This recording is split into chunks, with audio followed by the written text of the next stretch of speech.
Boa noite, pessoal. Boa noite. Aí, ou já está com alguém o microfone aí? Então, representando as mulheres, a FATG começa. Bom, Felipe, parabéns pela vitória no Clássico. Queria que você falasse inicialmente da sua visão do jogo, principalmente, conversando com muitos torcedores agora após a partida, foi uma ótica, pelo que deu para entender da maioria, no primeiro tempo, que o Flamengo poderia ter meio que resolvido a parada, e dentro do equilíbrio do segundo tempo, o time soube segurar também o momento de pressão do adversário. Eu queria saber se você concorda com isso e explicasse a sua visão do jogo. Mais uma vez, parabéns pela vitória. Obrigado. Foi um grande jogo. Foi um jogo com uma vitória com nota artística, como diria o treinador que eu tive. Os jogadores estão com um nível de confiança altíssimo, estão muito bem. O time está muito bem. E temos que manter nesse nível de humildade e concentração, que a temporada nem começou ainda, né? Então, fiquei feliz porque foi um grande primeiro tempo, o time dominou absolutamente em todas as fases do jogo, em todos os momentos do jogo, com e sem bola, pressão alta, quando teve que baixar o bloco, baixou, todo mundo desceu. E no segundo tempo, natural que o treinador adversário fizesse algumas modificações táticas que causou certo incômodo, eu acredito, nos jogadores, e acabaram perdendo algumas bolas que não estavam perdendo no primeiro tempo, e acabamos, digamos, ficando um pouco correndo atrás da bola, e quando a gente recuperava, já verticalizávamos. Isso aí fez com que perdêssemos o controle do jogo no primeiro tempo, mas depois das trocas, principalmente da entrada do Alan e do Léo, o time voltou a ter o controle, o domínio e a calma para construir as jogadas, e a partir daí foi um domínio absoluto até o final. Felipe, boa noite. Parabéns pela vitória aqui em cima. Ok, boa noite. E queria que você falasse a respeito justamente desse momento de um pouco de desequilíbrio no segundo tempo e até das ações propostas pelo técnico do outro lado, Fábio Carille, e das alternativas que você buscou para tentar mudar aquele quadro em que o Vasco chegou em determinado momento a pressionar o Flamengo, colocou uma bola no travessão, né, para manter a vantagem e até ampliá-la já nos minutos finais.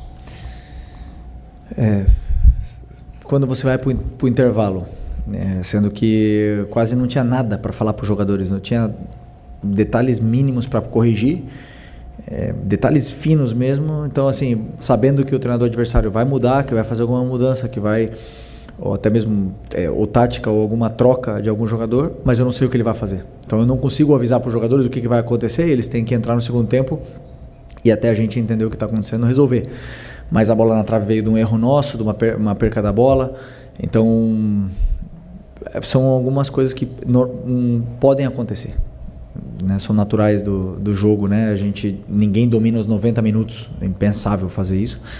Mas, como eu falei, o time em 90 minutos dominou praticamente 70. Então, é natural que nós estamos num clássico e o adversário também joga. E tem grandes jogadores, tem um jogador... Coutinho e Vegete são jogadores de altíssimo nível, e obviamente que o Vasco ia ter o domínio e o controle em algum momento do jogo, e tiveram, mas o time conseguiu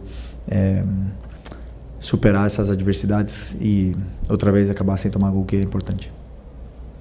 Felipe, Raíza Simplício da Gol Brasil e da revista Placar. No final do jogo, a gente teve ali um princípio de confusão ali em cima do Wesley, né? Ele estava com a bola, foi dar um passe, virou a cara, e os jogadores do Vasco se sentiram desrespeitados. No final, ele inclusive deu uma entrevista e falou que todo mundo sabe dar passe virando a cara. Ele citou o Coutinho. O Coutinho tem vários passes virando a cara e ficou bravo, né? Ele destacou isso. Eu queria saber qual é a tua opinião, por que tem acontecido isso? Os times estão, de repente, jogando bonito, como você falou, com nota artística, e o adversário, às vezes, se infla, se sente desrespeitado pelo fato do adversário estar jogando bonito. Não, sim, não, mas o jogo foi limpo, absolutamente limpo. No minuto 95 aconteceu essa jogada que o próprio Wesley pediu desculpa. Ele sabe que ele está errado. Eu adoro jovens, moleques que gostam que sejam abusados, que sejam ousados, que vão para cima, mas que não desrespeitem. E isso é normal, eu também fiz muito isso. Já tive na pele dele, já fiz muito isso, e depois a gente aprende. Pode ver que não é o Danilo, não é o Léo Ortiz, não são esses jogadores que vão fazer, normalmente são jovens, e eles vão passar por isso e dar confusão porque são clássicos.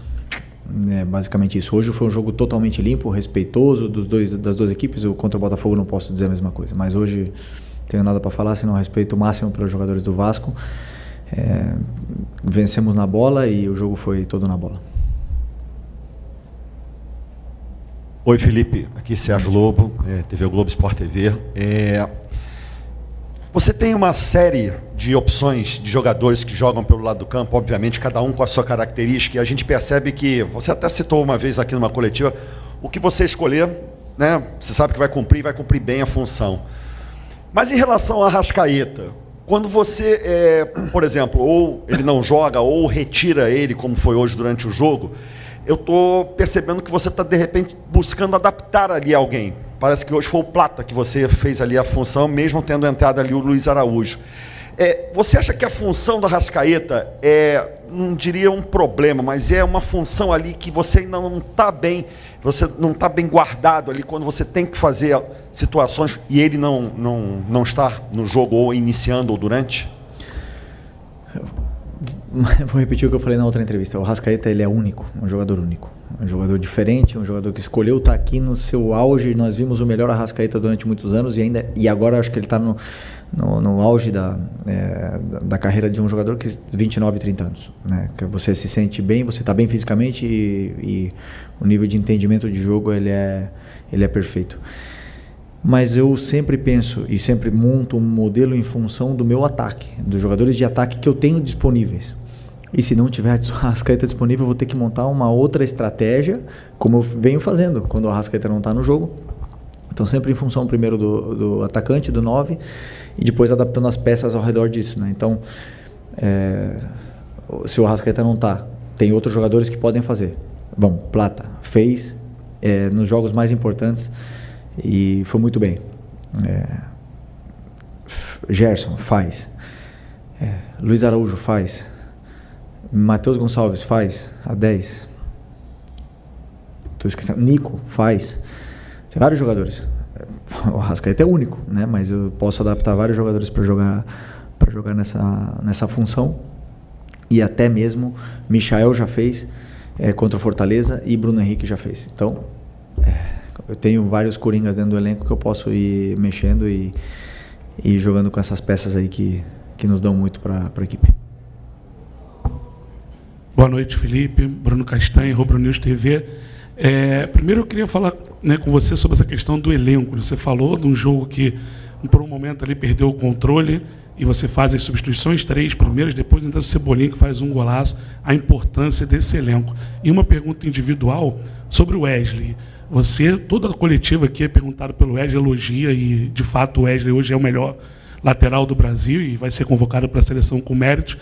Melhorou muito defensivamente, teve muito, né, hoje ele faz a jogadaça do gol, por exemplo, né, que ele vai para o corredor central, arrasta e faz o passe para o gol. Mas nessa última, sempre aquele último passe, aquela tomada de decisão, né, do Wesley, que é muito importante para o teu sistema e cria bastante. O que falta para ele ainda mais evoluir e começar a dar mais assistências como a de hoje, por exemplo? Obrigado. O Wesley, momento de forma esplêndido, né? Tá muito bem. E assim, fase defensiva muito boa, tem ajustes que fazer, tem ajustes que melhorar. Ele mesmo pede para treinar esses ajustes que ele precisa fazer. Ele evoluiu muito em alguns aspectos defensivos de defesa da área. Desculpa. E o terço final, todas as ações que ele fez bem. Muitas das vezes não acaba em gol, mas ele fez o cruzamento que eu peço para ele fazer. Na parte do campo que ele está, ele tem que cruzar a bola de uma forma, ele está fazendo. E muitas das vezes os jogadores de área não estão aproveitando, né? E essa frieza na área é uma coisa que eu nunca tive em 38 anos de carreira. 30 anos, quando eu tinha 38 anos eu ainda não tive. Eu tive 20 anos de carreira e nunca tive essa frieza na área. Era um jogador que perdia muitos gols e errava muito o último passe. Mas sempre acreditei, porque nunca me falaram que tipo de passe, ou como dar o passe, ou onde os atacantes iam estar em cada momento. E estamos falando isso pro Wesley, e ele tem feito tudo. Então, tá um momento maravilhoso, e esse momento tá naquele flow, né? Que tudo dá certo e ele tá desfrutando e se divertindo no jogo. E a gente vê que ele tá se divertindo, ele tá feliz, a confiança tá lá em cima, e temos que manter ele nesse momento. Felipe, boa noite. Só desculpa, sobre a questão do elenco ali, das substituições, né, dessa importância desse teu elenco, como o Cebolinha, que voltou hoje, fez um golaço. O elenco do Flamengo é incrível. Já falei muitas vezes, eu acredito firmemente que é o melhor elenco da América. É um elenco altamente qualificado, completo, e poder colocar o Cebolinha no segundo tempo é uma maravilha. Então eu já falei para vocês, sou extremamente feliz de poder liderar esse elenco aqui e ter essa máquina na mão. Pessoal, pedir para que cada um faça uma pergunta. A gente tem muitos pedidos, se cada um fizer 2, 3, tá? Vamos lá, Igor. Felipe. Pode falar. Boa noite, Felipe. Parabéns pela vitória. João Pedro Fragoso, Jornal Globo. Na primeira resposta que você deu, você falou um pouco das mudanças táticas que o Carille fez e o Vasco conseguiu igualar a partida. E teve uma mudança que o Vasco estava no 4-3-3, depois começou num 4-2-3-1, depois um 3-6-1 ali. Eu queria te perguntar como você recebeu essas mudanças táticas e o que você pensou para respondê-las. Logo depois você fez um pacotão de substituições, colocou o Léo, colocou o Alan e colocou o... Não lembro quem foi o terceiro jogador. Mas, enfim, acho que foi o Luiz Araújo. Mas, enfim, como você recebeu essas mudanças táticas do Carille e como você pensou em respondê-las para o Flamengo conseguir depois ficar superior de novo na partida e chegar ao segundo gol? Obrigado. Bom, quando começa o segundo tempo, eu vejo como eles estão saindo da pressão e vejo o porquê que eles estão saindo da pressão. E, claro, tem jogadores que... o exemplo do Varela, que já tinha falado para mim que a gente já tinha combinado de não jogar mais de 60 minutos, o Arrascaeta, a gente tinha combinado, e esses jogadores eu tô querendo dar, principalmente para o Arrascaeta, essa sequência de jogos para ele poder, porque o Arrasca é um tipo de jogador que ele ganha forma tendo mais minutos, e agora ele já está mais preparado para poder ter essa sequência. Então a gente combinou para tirar, né? Mas esses jogadores não estavam chegando no momento certo, na minha visão ali do banco, para pressionar junto com os outros companheiros que estavam indo. Então, estavam acabando saindo da pressão algumas vezes, nos empurraram para trás, e quando a gente recuperava a bola, a gente não estava conseguindo mantê-la, porque estava tentando acelerar o jogo muito rápido, né? Então, começou a virar um pouco o jogo de ida e volta, isso cansou os jogadores que estavam mais cansados e assim, foi rápido a leitura, mas obviamente que já estava tudo pensado, porque esses jogadores que iam entrar, né, nos dão muito controle, muito volume de jogo, e já com isso já controlamos de novo e já começamos a ter a bola, as chances de gol e o domínio do jogo, né, novamente. Então foi natural. Felipe, boa noite. Igor Siqueira do UOL. Você termina essa Taça Guanabara e também a Supercopa sem perder clássicos, mas ao mesmo tempo você diz que a temporada não começou ainda. Quanto esse desempenho nesses clássicos você está levando para frente para determinar se nesse momento do ano, 16 de fevereiro agora, você tem ou não ter um time titular ou uma tática titular necessariamente, diante da rotatividade que você está propondo ao time? Me explica um pouquinho melhor a tua pergunta, desculpa. O peso dos clássicos, ele influencia para você ter ou não ter nesse momento um time titular? Como é que você está vendo a construção do time titular diante do resultado que você teve nos clássicos? O time titular, ele é feito durante a semana, dependendo do que os jogadores falam para mim no campo. Então eu vejo o que está acontecendo no campo, eu vejo como estão fluindo as coisas, como eles estão se relacionando, a química entre eles, e aí o time titular é decidido aí. Eu não posso nunca decidir um time titular para um jogo daqui a 2 semanas. Eles têm que ganhar a vaga deles todos os dias, todos os treinos, e me deixar com dor de cabeça como os zagueiros estão fazendo agora. Então, esse é o primeiro. Só me lembra a tua pergunta de novo, que eu esqueci. Esse desempenho dos clássicos. Desculpa. Me desculpa. Os clássicos, eles têm, além de ser uma forma de preparar fisicamente os jogadores que estão agora começando, ele tem um peso emocional muito grande, né? Então os jogadores eles estão indo ao seu limite, mas não só o nosso, do Vasco foram ao limite, dos do Botafogo foram ao seu limite, os do Fluminense foram ao seu limite, porque tem esse componente emocional, né, que faz o jogador ir além do que pode. 3 clássicos seguidos é muito, né, mas é importante para que eles possam ter essa vivência com o jogo, possam, como eu falo, chegar no Brasileiro da melhor forma. Eles já estão, para mim, já estão na melhor forma. Esses jogadores já estão aptos para disputar, né? E para mim o principal é conseguir dosar e dar as gotas para cada um aí, para que eles possam chegar no começo do Brasileiro da melhor forma física possível, para poder conseguir desempenhar toda a temporada. Okay. Boa noite, Felipe, aqui Gilmar Machado, Rádio Opinião Play. Essa é a sua primeira temporada que você programa, né, a pré-temporada do Flamengo. Muito se reclama sobre calendário e, de alguma maneira, o início de temporada de uma equipe é o campeonato estadual. Queria saber como é que você está programando, porque, até onde eu entendo, ano passado, o Flamengo também iniciou com uma intensidade muito grande no Carioca e depois, no momento crucial, perdeu muitos jogadores. Como é que você está pensando, como é que você programou essa pré-temporada para equilibrar o calendário do Flamengo? Como planejamos a pré-temporada com 2 semanas de adaptação, com a 3ª semana preparando uma final, ou seja, tivemos que interromper um pouco a pré-temporada, entre aspas, para jogar um jogo decisivo. E depois, conforme eu falei para vocês, estou dando minutos para todos os jogadores, tentando dar minutos para todos os jogadores e não sobrecarregando ninguém, né?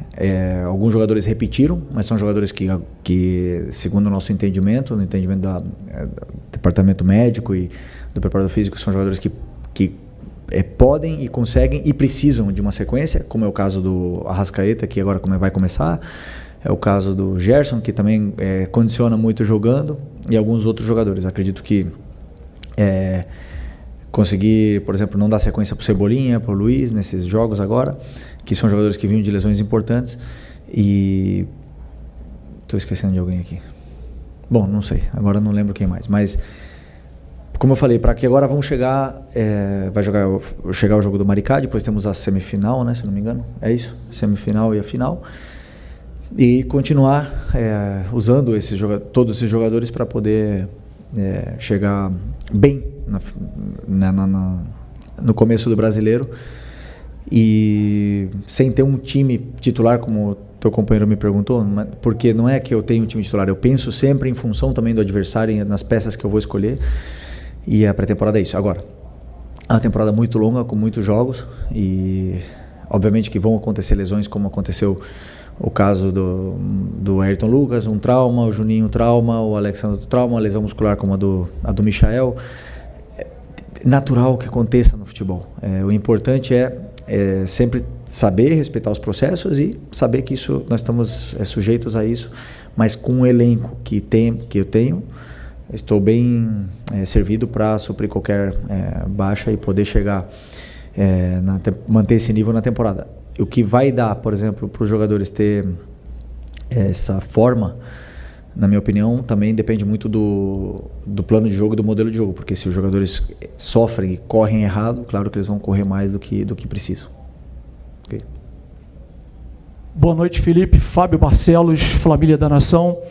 A pergunta é a seguinte: você tem optado por 2 volantes de contenção, que são mais de contenção nesse início de ano, né, que às vezes o Pulgar junto com o Alan, às vezes o Pulgar junto com o Everton Araújo. Isso é definitivo ou é algo que você encontrou o time dessa maneira ou é algo que você ainda pretende mexer? Por exemplo, você tem o Gerson, que pode jogar nessa função, você colocando o Luiz Araújo na função do Gerson. E também o Nico, né? O Nico Dela Cruz. Como é que você enxerga o Nico nesse processo todo? Ele hoje é um segundo volante para você ou um meio armador? Começa de novo, eu tô um pouco... Começa de novo a tua pergunta, por favor. Estou com a cabeça um pouco... Desculpa. que eu quis dizer é que você, nesse início de temporada, você jogou com 2... Lembrei. Desculpa. Obrigado. Obrigado. Eu acredito que um time, para brigar por títulos, ele tem que saber dominar 2 sistemas, né? E o meu time jogou com um sistema no passado, o 4-2-3-1, que se converte em 4-4-2, e também jogou no 3-4-3, que também, por momentos, vira 3-5-2. Para jogar com um volante, com 4-3-3, o que eu pensei quando eu cheguei no Flamengo? Vejo o elenco como está montado. Temos 4 volantes, né? E temos o Everton Araújo, temos o Eric Pulgar, temos o Nico, temos o Alan, o Alcaraz, que estava aqui, e o Gerson, que pode jogar de volante. 6 volantes, né? Então, por uma questão natural das coisas, jogar com 2 volantes pelo elenco que está montado, na minha visão, era fundamental, até mesmo pelo equilíbrio que dá com os jogadores que têm com os laterais que nós temos. Então, essa foi a minha primeira reunião para montar o time, ou a estrutura do time foi essa. Mas posso mudar, claro que sim. Em algum determinado momento posso usar 4-3-3, posso usar 3-4-3 também. Então, pela versatilidade desses jogadores, né? Se, por exemplo, jogar 4-3-3, teria que simplesmente tirar um volante e colocar mais um na frente, ou mais um ponta, né, no caso.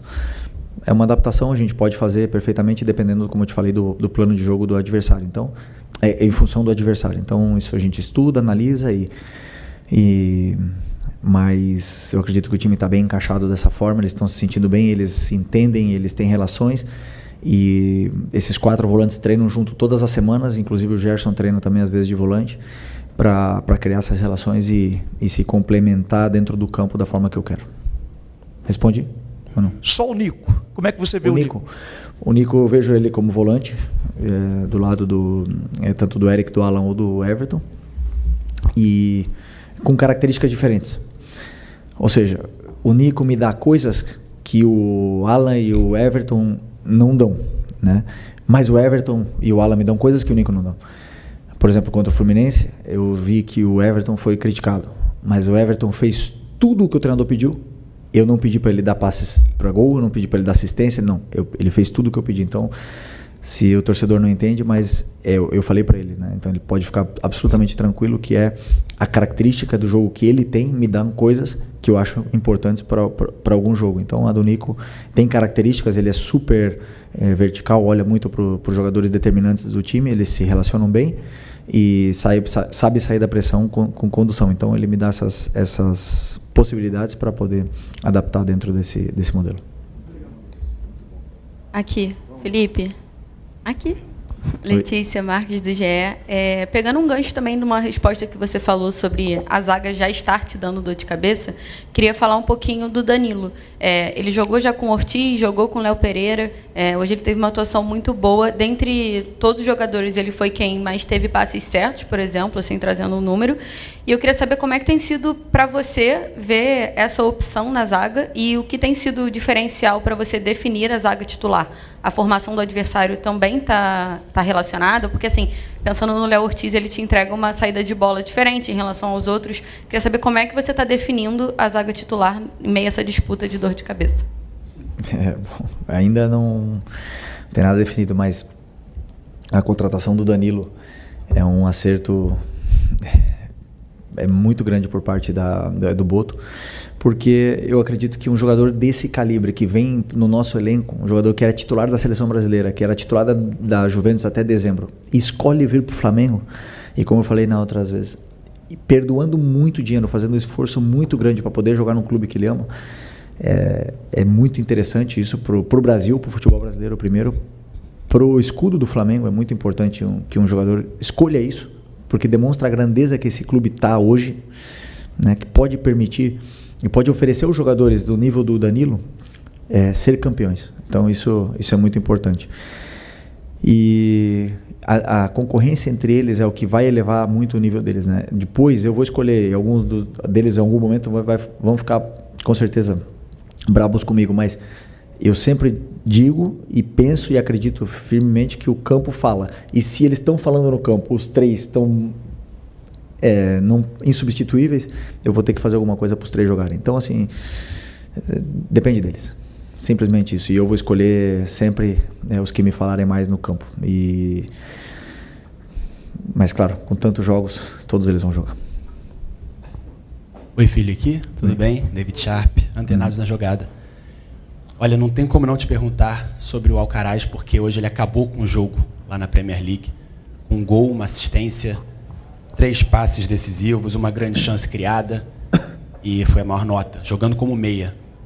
E aí muita gente está falando, né, nas redes sociais, como é que pode o Alcaraz jogar na Premier League, você jogou na Premier League, no Chelsea, e servir para a Premier League desse jeito e não servir aqui para o Brasil, sendo que a Premier League é considerado o campeonato mais forte do mundo, do jeito que é. Culpa do treinador? Não. Eu absolutamente, eternamente agradecido ao Alcaraz por tudo que ele fez aqui. Fomos campeões juntos, foi muito importante pra gente no ano passado. Entrou em jogos e elevou o nível da equipe. Em alguns momentos não estava tão bem, eu já falei. Em alguns momentos ele mesmo reconhece que não estava tão bem.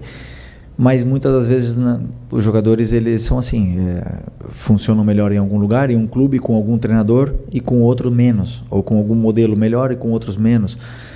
Isso acontece no futebol constantemente, né? Constantemente. Então, como eu falei, eternamente, extremamente agradecido por tudo que ele fez, pelo garoto que ele é, maravilhoso. E só posso desejar que ele faça mais gols e mais assistências e que ele vá para a seleção argentina e que seja feliz e que triunfe porque ele merece, porque ele trabalha muito para isso. Então, um cara com ambição e que bom que ele está bem e está feliz. Felipe, tudo bem? Boa noite. Rafael do BarbaCast. A gente está tendo um campeonato carioca, tudo bem que você está, né, respeitando, mas também usando como pré-temporada, mas existe a possibilidade de não ter nenhum dos 3 grandes nas próximas fases e disputando o campeonato. Você acha que isso de alguma forma desvaloriza o campeonato carioca? Enfim, você já parou para pensar sobre isso? Não parei para pensar, mas o campeonato estadual ele tem um charme, né? Ele é charmoso, ele tem coisas que acontecem nos estaduais que não acontecem em nenhuma outra competição do mundo. E é um campeonato charmoso, assim.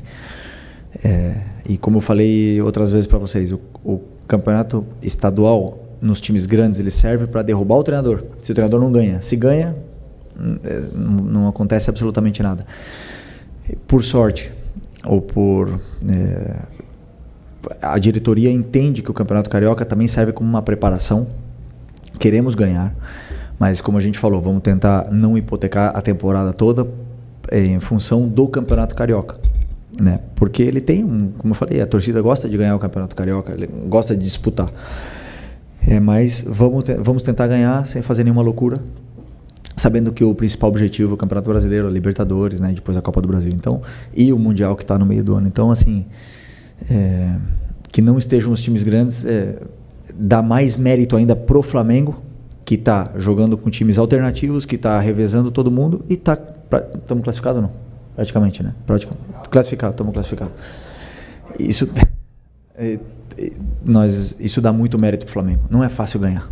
Não é fácil que todos os jogadores joguem com times novos, diferentes e todos joguem da mesma forma, entendam o que tem que fazer. Não é fácil. E eles têm uma ambição, a gente vê que estão correndo, estão lutando, estão dando tudo o que tem. E no Campeonato Carioca.